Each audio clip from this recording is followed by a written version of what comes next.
I've just kickstarted it anyway. So first off, we'll talk about the BBC. Obviously, to everybody who doesn't know, this is inside a Black girl's mind.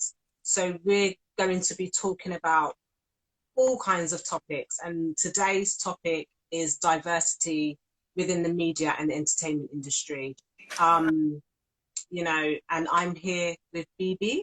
Hi. So yeah, like I said earlier, I don't know if you're aware. So there was a news reporter called Fiona Landon from the BBC News Corporation. Obviously, like I said, you're in America, so I don't know if you're up to date with what happened. So she was doing a news report um, about what happened. A black guy was assaulted. It was an aggravated assault. And as she was reporting the news, she said the N word, the full N word, Okay. very comfortably. She said it very to me. She said it very comfortably. There was no qualms. My issue is, why did she feel so comfortable in using that word? Why did she feel it was okay? I know she was reporting the news, so whatever's on her paper she said, but why was she so comfortable in saying it? Right. As we know, when things are being reported and before it goes to air, we know it goes through multiple Right. screenings. So Exactly. who gave it that go ahead to say that word on national TV? Do you know what I mean? Absolutely. Because you have all types of editors, you have researchers, there's people who are going through all of this information before it even gets to the reporter. Exactly. So why would they not blank it out or put an asterisk by it? Or just being a regular person, right? Just being like, okay, I know this is offensive, so I'll skip over it or I'll censor it That's in right. some sort of way. That's right. And as well, I think, being such a big corporation, why did you then have a white woman reporting that kind of story then? If you knew Yeah. that you wanted that word to be said, why didn't you get a black reporter to read that particular segment of the news? You know? Absolutely. Because, and it's not to say either that like black people have to report on black issues, right? Like news Yeah. broadcasts are reported by all types of people. So it's not to say that, but it's to your credit, it's to say if you really wanted this word to be used to highlight how offensive the situation was, why not select a black reporter to go ahead and report the story? And again, there's still ways it could have been very impactful without actually using that term. So that's incredibly That's right. offensive. And as well, for me, I'm I'm a little confused to why um, they wanted that shock factor, because that's how I see it. I believe they wanted that shock factor, the whole, oh my gosh, what, do you know what I mean? That's what I believe. I Yeah, believe it was a word that they wanted to use. They wanted to use it. It was like a thing where, oh, this is our time, we can use that word because right. she's reading a segment of the news. So I just think it was a shock factor that they were looking for. Obviously we know that it had major backlash. They got over 18,000 complaints, but even with those complaints, it still nearly took them over a week to apologize for using that word. So within that week, you still didn't see it as an issue. You still thought, do you know what, we're going to apologize because we're getting the backlash of it. But I Right, don't think they wanted to use the word, so they did. Do you know what I right. mean? And it's like I said, the backlash, so that's why they apologized. But the repercussion of that, there's a well, he was a BBC radio presenter, and his name's Sideman, and Okay. he done a walkout. He left, he resigned, and he said there's so much we can take, and he's not taking that disrespect over Right. over that word used in such a big corporation. Do you know what I mean? So he left the company. So But let me ask with you a him, question. He left because of this situation with the news reporter? yeah, I believe, working in a corporation like that, I believe he probably seen and heard so much stuff racially working within that industry that I think this was just enough for him. I can't say this is why the main and only reason that he left, but when that broadcast, he was out. He was like, I'm not dealing with it. The thing with him leaving was another debatable topic where a lot of people were saying, you know, he should have stayed in the company to help promote change from the inside. Whereas a lot of people are like, nope, stand up for us, stand up for what you believe in. It's a racist organization, and do you know what I mean? You're better off without it. So there was a kind of, you know, tug of war. It's like being between a rock and a hard place. Like, do I stay and try to affect change when my voice is already so small in this big white dominated industry? Or do I leave because I'm not being treated fairly and I'm not being respected? It's definitely a tough spot to be in.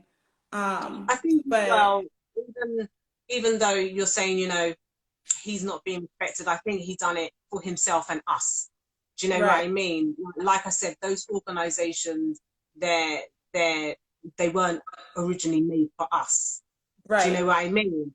So, and with every company now, you have to hire a percentage of people of color and things.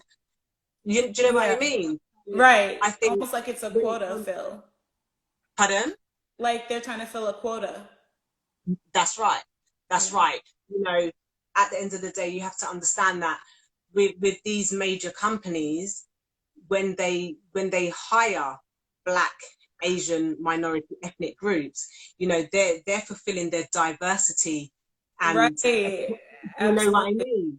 So, you know, but while we're in these companies and we think, you know, I'm in the BBC or I'm with ITV, these big companies, how far do we get up the ladder in these companies? Right, especially when situations like this one happen, because I mean, let's be honest, when you're in school, whether you're in like middle school, high school, whatever, right? You're not cursing. You're not allowed to curse. So you can restrain yourself. If kids can restrain themselves from using improper language when they're in the classroom, and you can restrain yourself from using improper language that's not racially improper on air, why couldn't you restrain yourself from using the N-word? And like you said, it's like you wanted to use it. And why? The other problem is, why did you want to use it so bad? Like, what is the gratification from that? So, yikes, that's really concerning. I think as well, considering everything that's going on with the marches, the protests, do you know what I mean?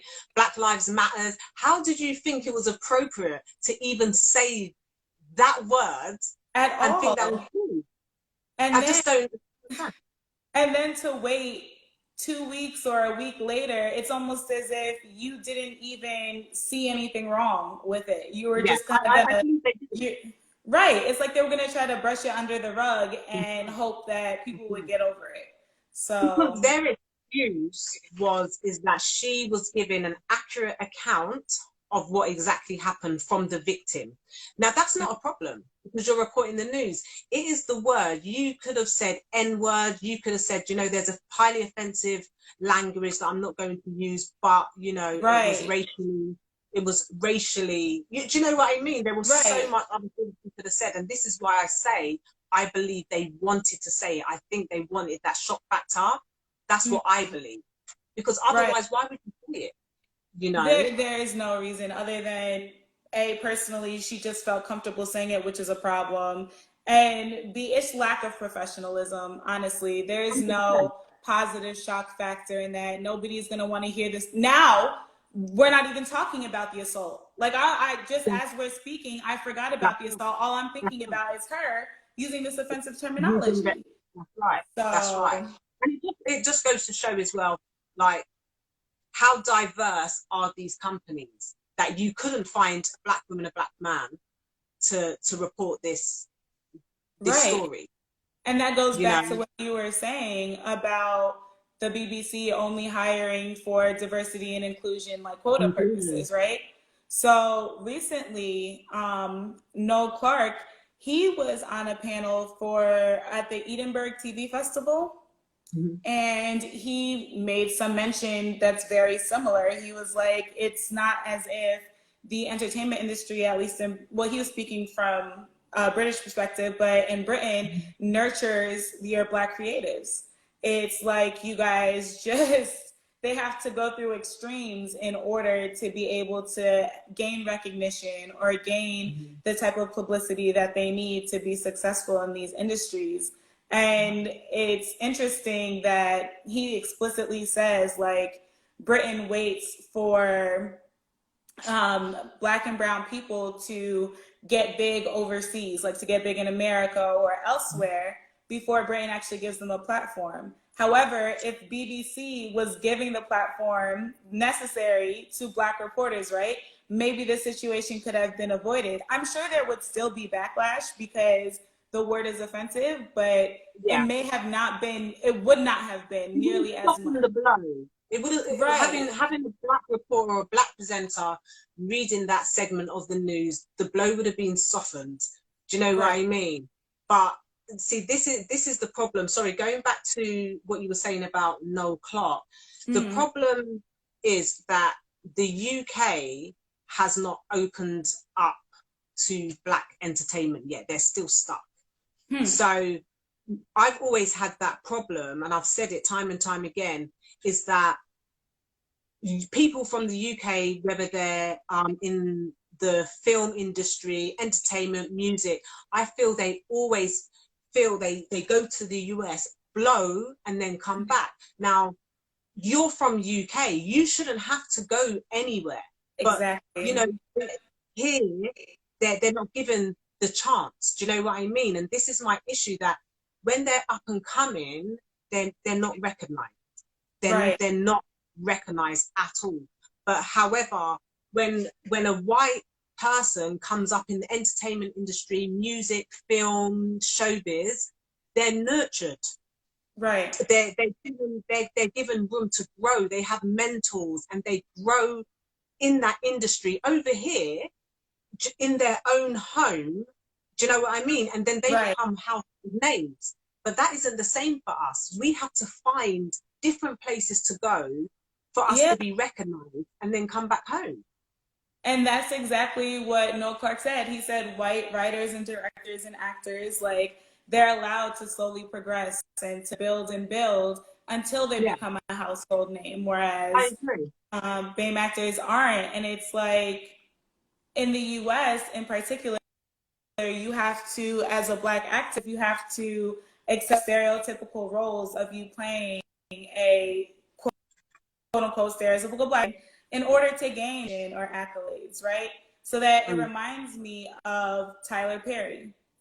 For the longest, he was playing Medea. He had to dress up as a woman, like come out of his character, you know what I'm saying? All of his, that whole angry Black woman kind of stereotype. Exactly. And it's like, why did this have to happen for him to be recognized? Because obviously talented. He has his own production company. He's been in the industry for some time. He writes, produces, directs everything on his own. So it's like, why do we need to, in a sense, belittle ourselves to become great?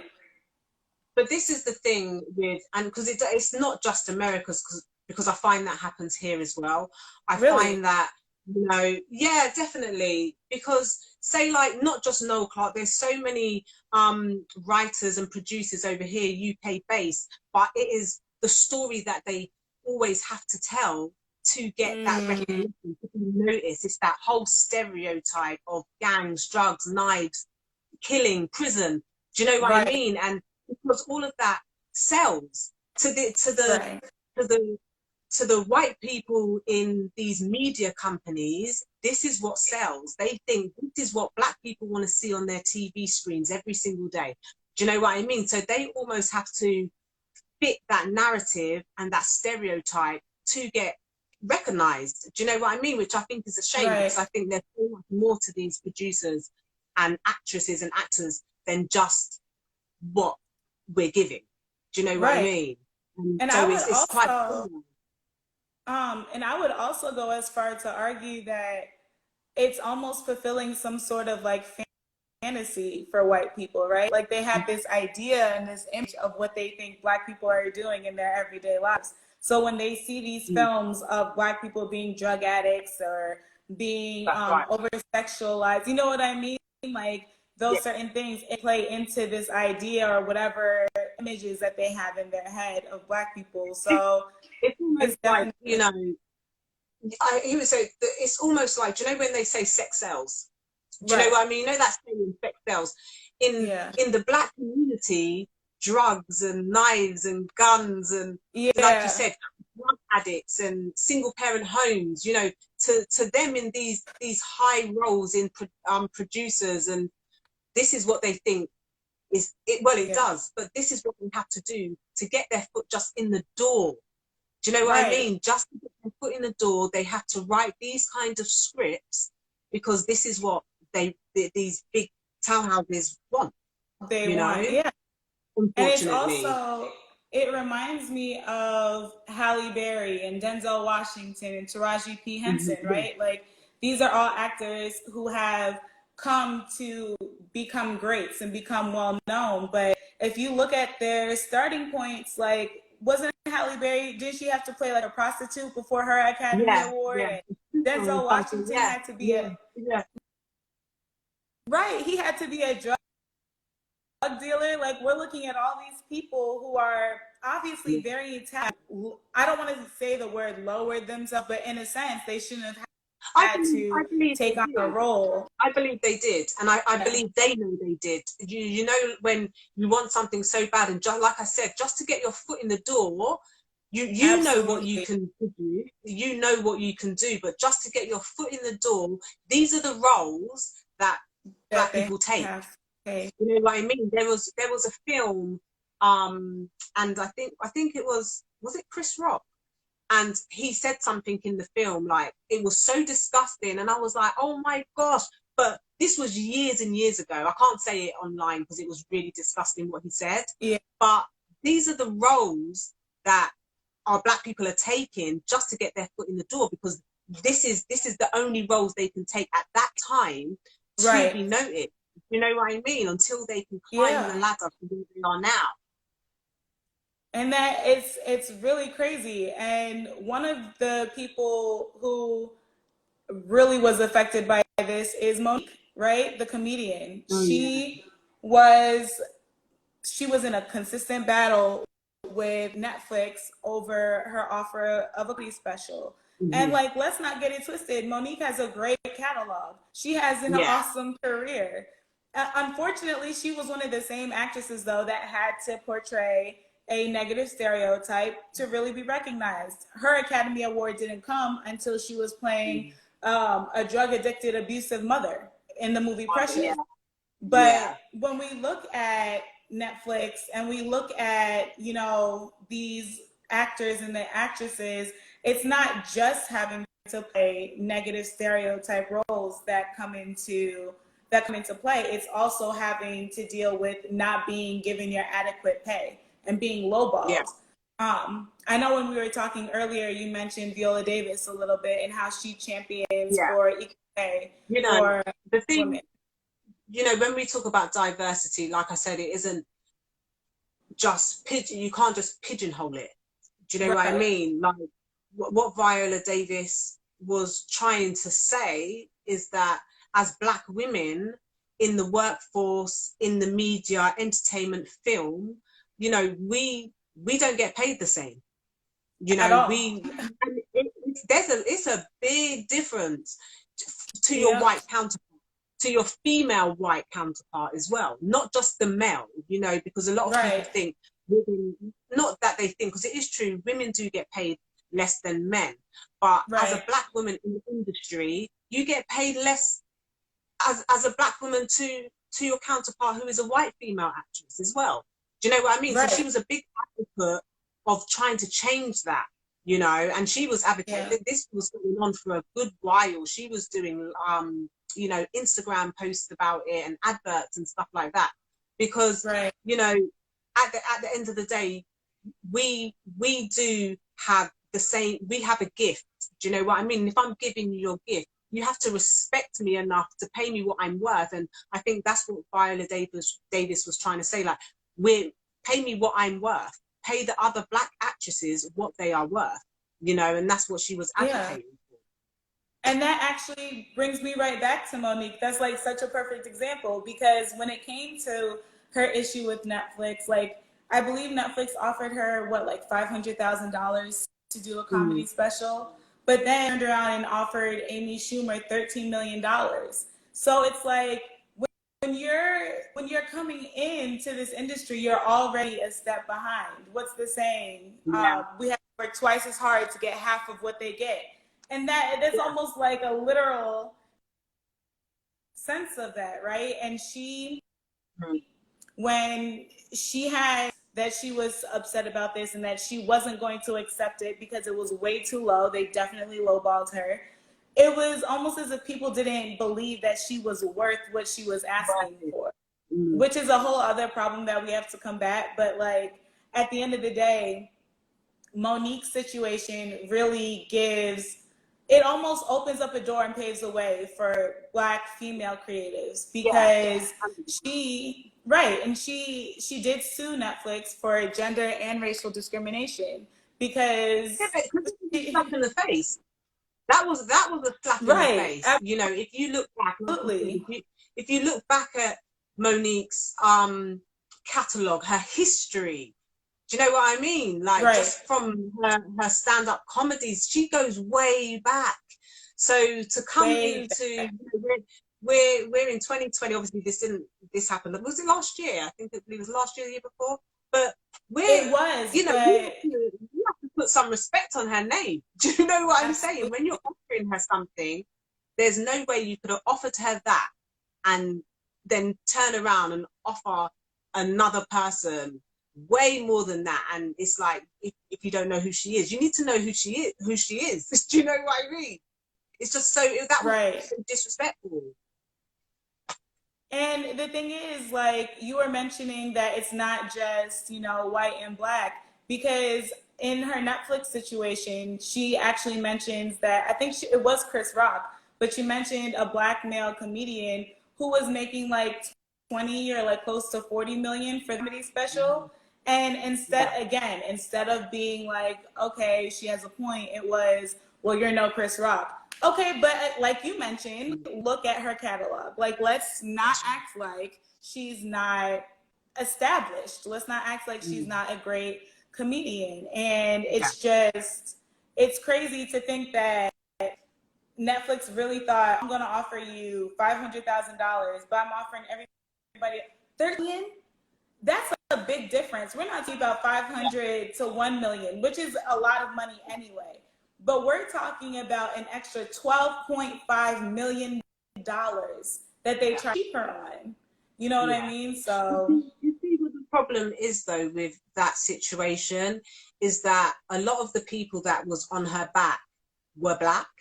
They were telling her, like, relax, take the money and run. Like, do you know what I mean? Like, but at the same time, there was very few, especially in that entertainment world, was telling her, stand your ground, you deserve better.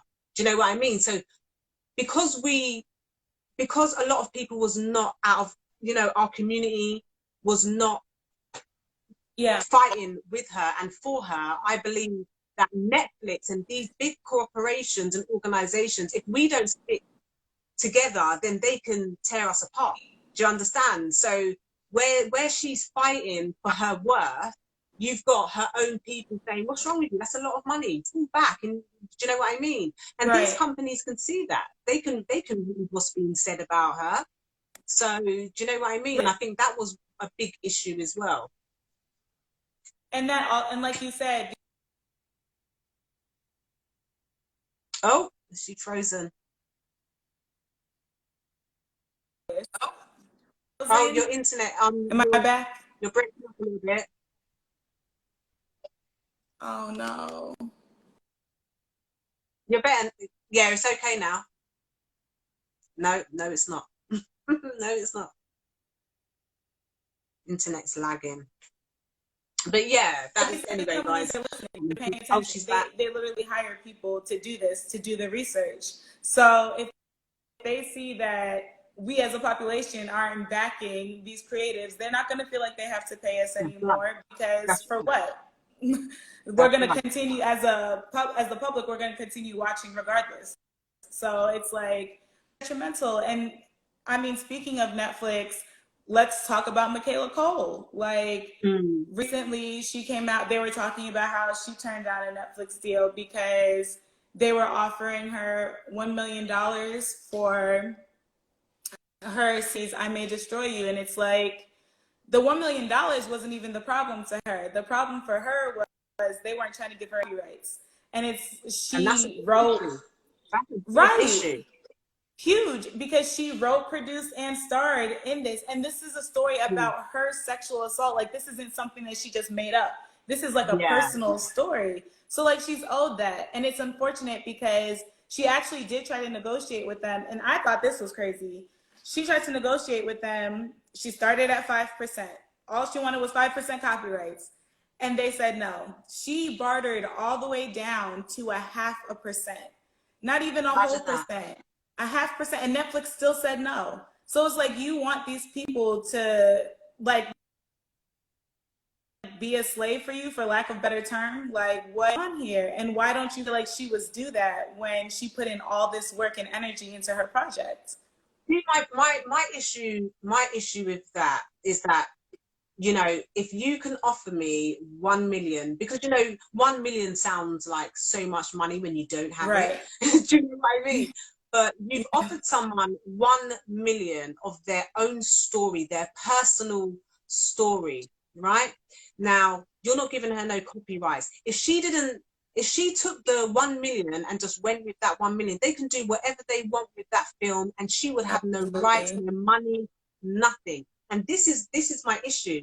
You know, these organizations think we are so simple, and they think that, you know, when it comes to money, we're just, yeah, give me the million and I'll be off Right. with it, and you can have whatever you want. Do you know what I mean? And they have to Yeah. come to understand that we are savvy and we are smart. Do you know what I mean? Because there's no Yeah. way I will be giving you anything and I don't get my copyrights for that. That's absolutely ridiculous. Right. And I was really glad that she was able to pitch her show to a different company. She pitched it to BBC, but HBO Mm, is, partnered with them, so it's mm, airing on there. But again, like, if she didn't stand up for herself, like, and she went the full Monty. Like, she fired her agent, she fired yeah, the agency, what's it, Creative Artist Agency, yeah, yeah. because on top Yeah, of they the were fact, shady though. They were you said, shady. I was just about to say that, on top of the fact that the deal was trash, they would have gotten profits on the back end of the deal. And they Yeah, didn't let her yeah. know that. So it's Mm. like, you guys are really trying to play us for a fool. And I don't know. But again, I mean, even going forward with talking about the pay gap, because it disproportionately affects Black women. Issa Yeah. Rae, writer, actress, director, producer, and she came out and she said point blank, like, one of her top 3 things is that I'm not afraid to advocate for the pay that's due to me, because I've seen what's come before me. And that's why I say that Monique's case is a trailblazer, and Viola Davis coming out and Yeah, speaking, definitely. that's a Mm. trailblazer, because that opens up the door for other Black creatives, Black female creatives in particular, Mm. to come in and be like, I don't have to bow down, or I don't have to be shy about this. Like, I know my worth, I know my value. Pay me what you owe me. Yeah, and So, I think, well, with these Black women coming forward and actually speaking, you know, mhm, it gives the up and coming, you know, they they will feel I can sit in a boardroom and I can tell you exactly what I want without feeling I'm going to be losing everything. Do you know what I absolutely. mean?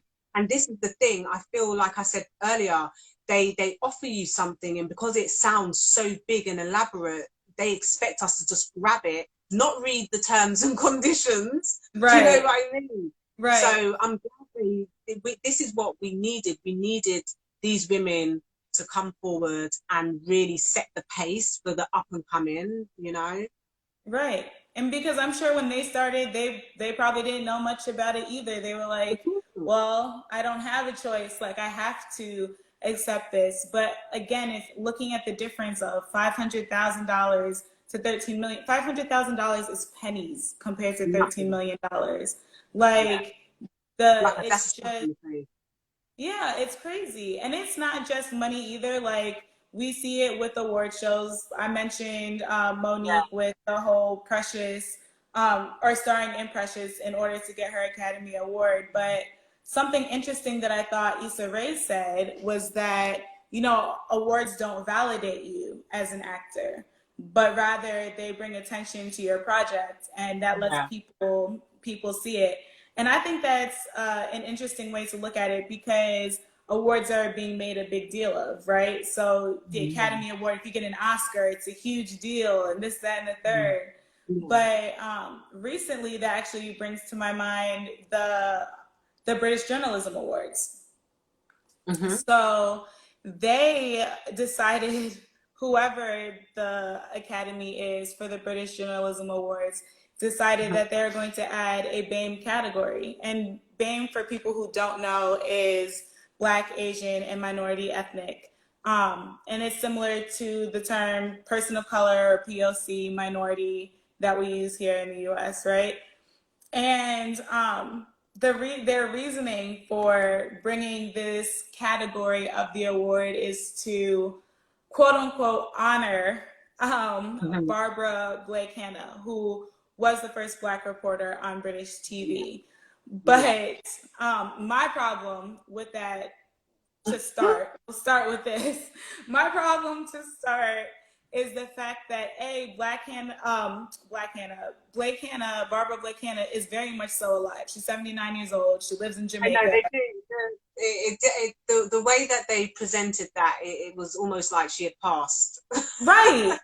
Like, she's not here anymore. So it's like, let's do this in honor of her. But it's like, she's Yeah. very much so alive. Like, she still does interviews to this day. So it's like, Mm-hmm.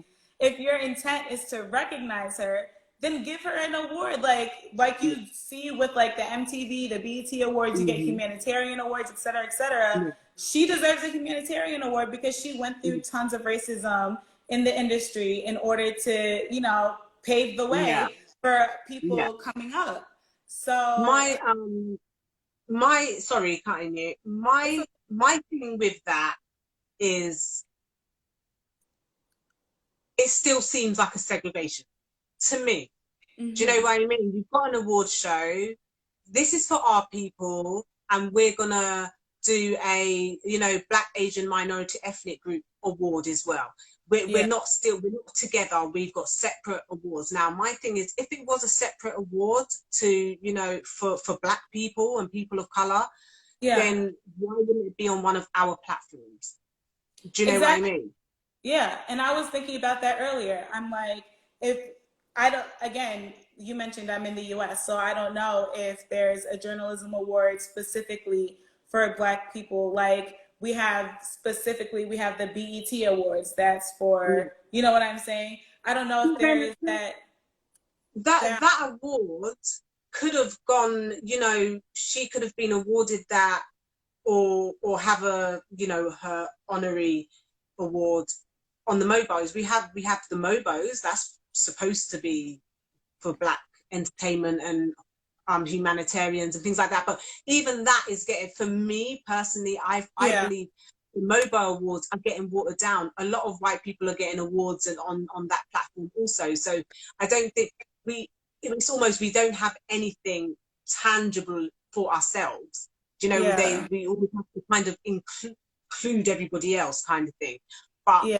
with that award, I just don't understand why they had to have a separate category for it. I don't understand it either, because for me, it's like the solution is equity of recognition. Mm-hmm. Yeah, Recognize my individual merit. My merit or my award should not be based on my racial identity. that's Period. right. And when you say stuff like that and you do things like that, like affirmative action, you allow for people to question your abilities and to question your That's right. talent. I don't think Mm-hmm. I anybody agree. who wins a BAME Journalist Award is going to feel as proud about it, because I guarantee there's going to be people that's like, oh well, they're black or they're Asian, and that's exactly why they got the award. You know They what got I'm the saying? award, yeah. It's Because don't not forget, it's such a small minority of black people and people of color in these roles. Do you see right. what I mean? So to Yeah, get an award, it's like, well, it was only out of the three of us. Do you know what I mean? right. There isn't such a massive It's only a category to few do. anyway. Yeah, you know. And that's, but like these awards, so I know we've all heard of the passing of Chadwick Boseman, so rest in peace to him. That was incredibly sad to hear about that. Yeah, I But tried. yeah, that is incredibly sad. But I think when he left this earth, he left with a lot of gifts to give to people. And I think one of those gifts is a lesson in a speech he gave at the SAG Awards last year. And I'm just going to read a quote because I think it fits nicely with kind of where we're headed. So he said, to be young, gifted, and black. We all know what it's like to be told there's no place for you to be featured, yet you are young, gifted, and black. We know what it's like to be told that there's not a screen for you to be featured on. We know what it's like to be the tail and not the head. We know what it's like to be beneath and not above. And I think that fits perfectly with what you're saying, is like there's not enough of us because they're saying like, well, there's no space for you here. There's no room for you here. And that's exactly why this BAME journalism category is actually a backhanded compliment. Well, not even a compliment, but it's like backhanded. It's a slap in the face. Like, That's right. you, rather than just recognizing me amongst my counterparts, you feel like you have to get me a whole little category to myself. Like, it's again, segregate. You go over that side and we'll still be over here, but we can't be together. That's what it seems like. And on top of it, it's like you're literally just coming out and saying that you know that there's a diversity and inclusion problem within the awards. You know for a fact, like it's not hidden, it's not a secret. You are literally making that statement very clear. And then on top of it, you're saying that I'm just going to give you a piece. It's like with the Black Lives Matter movement, since like at the height of the summer, right, when George Floyd was murdered, they, instead of giving us what we want, which is stop killing us, give us legislation, take away qualified immunity. Instead, we get, you know, the streets in DC get painted with Black Lives Matter. The street name gets changed to Black Lives Matter Way. We have corporation emails telling us like, oh, we understand racism. We stand with you guys against it. We didn't ask for any of that. We asked you to stop killing us, to give us legislation, and to get rid of qualified immunity. And I feel like with these awards, even though we're talking about a socio-political issue and journalism, I feel like it's paralleled because it's like we're asking for a fair shot. And instead of giving us a fair shot, you're like, well, we'll just give you a little section. They try and do everything else instead of just hitting exactly what it is they're supposed to do. Exactly. Because they need to seem like they're doing something. Right. Do you know what I mean? Absolutely. Because the solution would be recognize us for our individual merit, recognize our talent. Not because I'm black or I'm a person of color. Exactly, you know, but it's easier my to do it that way. You know. Right. So I just think, I'm like, that's crazy. I think it's a poor excuse. I'm like, if the intent is to honor Barbara Blake Hannah, which she should be honored, then honor her. But if the intent is to try to find a quote unquote solution for the lack of diversity and inclusion, that's not it. Like, you missed the mark. You missed the mark. 100%. Yeah. And then, like, for me, my other problem, I have a few problems with this award, but my other problem with this award is the terminology that they're using for it, right? So I don't even like the term BAME. I don't like the term person of color, POC. I don't like the term minority, because I feel like you're like lumping everybody in to one category. When in America, if somebody says they're white, we think, okay, like European descent, Irish, German, whatever, right? Yeah. And that already includes a big subset of people. But when you say, oh, well, they're just the minority, do you know how many groups and nationalities of people you're condensing into one? It's like So you're true. not recognizing my racial identity. It's so Mm-hmm. reductive to who I am Mm-hmm. as a human being. So on top of the fact that the honoree is still very much so alive, on top of the fact that the category is unnecessary and they were just coming up with a reason, like something to Mm-hmm. try to include more people, the terminology of the award is problematic too. So Yeah. I don't Yeah. know. I find I it agree. very No, I what's the agree with you. word? Othering. Yeah, and it belittles my gifts almost to say like it's like a participation trophy. Like Yeah. you just get a trophy for doing it. Like it's not because I You did get a anything trophy just for special. being Right. black. Like congratulations, Yeah. you were born this way. Here's a trophy. Like what? Yeah. What are you talking It's so about? true. It's true. But I think we're coming to the end. So for our viewers, just to some questions to think about. We want to know your opinions. Question number one is: should we abolish the N word altogether? Right? Because Mhm. when you were talking earlier, we were talking about how the white reporter used the N word, but maybe it's something we should finally consider and take seriously to just get rid of it from everyone's vocabulary, and then we won't have to worry about it. Yeah, because the thing is that, you know, if it stirs such an emotion within our community, then why is Right. it being used, period? I don't care if a black person uses it. It's an offensive word. We all know where it came from. Do you know what I Right. mean? So for me, my personal opinion, get rid of it. No one's allowed to use it. Do you know what I Yeah. mean? The outrage and the uproar that one word causes, what is the point in still being allowed, like, just, all right, we're not allowed to use it. But, you know, people use it. We can see the BBC used it, knowing and willingly used that word, and they know Yeah. the offense that it could have caused, and still done it. Yeah. And I agree with you to an extent. I do believe that it's probably not going to be abolished. Like, we're not going to completely banish it altogether. Mm. But I do believe that it's really not that difficult not to offend someone. If someone tells you, don't call me B because my name is BB, then refer to me as BB. Like, it's Yeah, really not that difficult. You know what I mean? So yeah, I'm interested 100%. to see, yeah. And I'm interested to see what our viewers think. So make sure you guys comment on that question below. Yeah. And our other question is, what do you think about the BAME category for the British Journalism Awards? Like, do you agree with us that it's unnecessary? Do you think it is necessary? You know, what's your take on it? And we'd love to see your thoughts. So make sure you comment at the end of this video down Yeah. below in the comment section. Yep. Yeah. Yeah. All Yeah. right. So thanks again for joining us this week. Make sure to stop by the Black Girls chat room next week because we will have another interesting discussion coming up As for always, sure. For sure. All right. Bye. take care, guys. Bye.